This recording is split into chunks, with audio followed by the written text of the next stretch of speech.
Worth reflecting on. President Ramaphosa has nominated the Cuban Medical Brigade for the 2021 Nobel Peace Prize. But the Democratic Alliance and the organization Action SA say they're not happy, suggesting that South Africa's health workers are more deserving. So who's right? And what value have the Cuban doctors added? Political commentator Oscar van Heerden is watching those developments for us this afternoon. Oscar, 3,700 Cuban medical professionals, they are dispatched around the globe in the fight against COVID-19. I want to start with some context. This has long been an export of Cuba, hasn't it?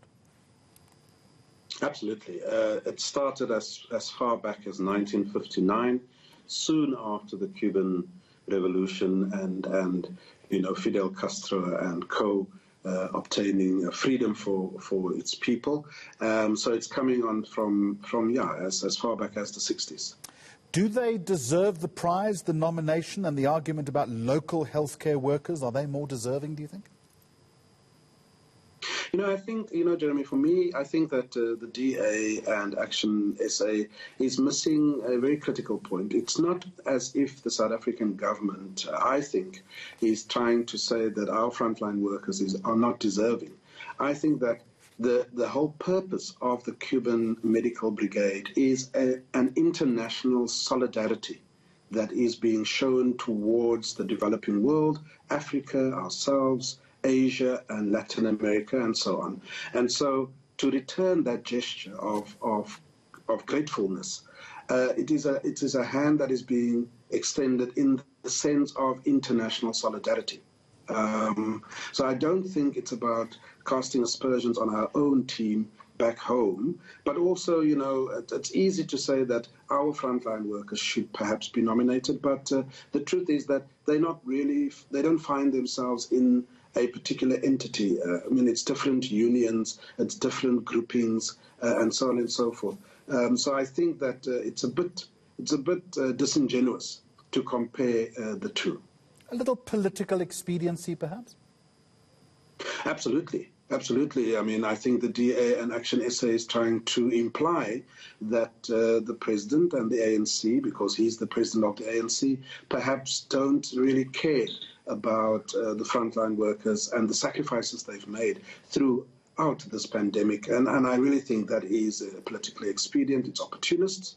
I think that the truth of the matter is that we also must take cognizance of the fact that Cuba has suffered its fair share of international isolation.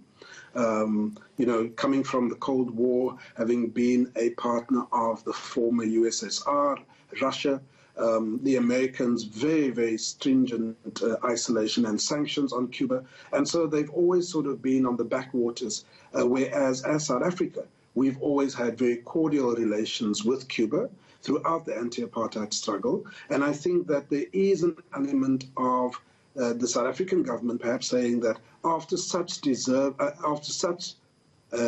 compassionate assistance and solidarity from the Cuban Medical Brigade, perhaps it's time that we recognize them internationally.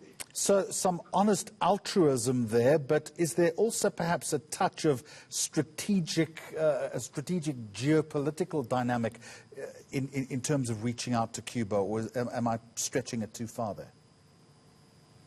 Not necessarily stretching it too far. I think it's a reaffirmation of the very strong ties that we enjoy with Cuba. And we perhaps as South Africa feel that we don't think that they have been given the deserving recognition, particularly on the medical front. There could perhaps be criticisms on a number of fronts in terms of, some might argue, human rights abuses and so on and so forth in Cuba by the Castro regime. But the truth of the matter is that we've had very good relations. They were there for us during the struggle in various resistance wars on the frontline states, particularly in Angola, which some might argue was a defining turning point for our own liberation. And so I think it is us, perhaps as South Africans, saying that we'd like to return the favor and give you the Oscar van Heerden, just in conclusion, can we switch gears but remain on a political theme if we can? Thursday evening, 7 o'clock, what does President Ramaphosa need to say about the virus and the vaccine rollout? You are well aware that calls of criticism over the strategy are getting louder. Absolutely. I think it's getting louder because people are frustrated. We really were pinning our hopes on the rollout of the vaccine. We didn't want to hear things about expiry dates and the fact that it's not very effective, this particular dose. And I think that the president will have to speak to two things, in my opinion. The one is to clarify how are we going to remedy this particular issue with eNCA. Are we going to roll it out? Are we going to scrap it? Are we going to get money back from India? And so on and so forth. So that needs to be very clearly defined. But also to say that the rollout is still very much on track and that the next dose is coming. And perhaps it will be a better dose in terms of the mutation of the virus as we now see it happening. It's not just us going through second and third wave, but it seems the virus is also just mutating as we go along. I look forward to your reaction come Thursday evening. Oscar van Heerden, thank you very much.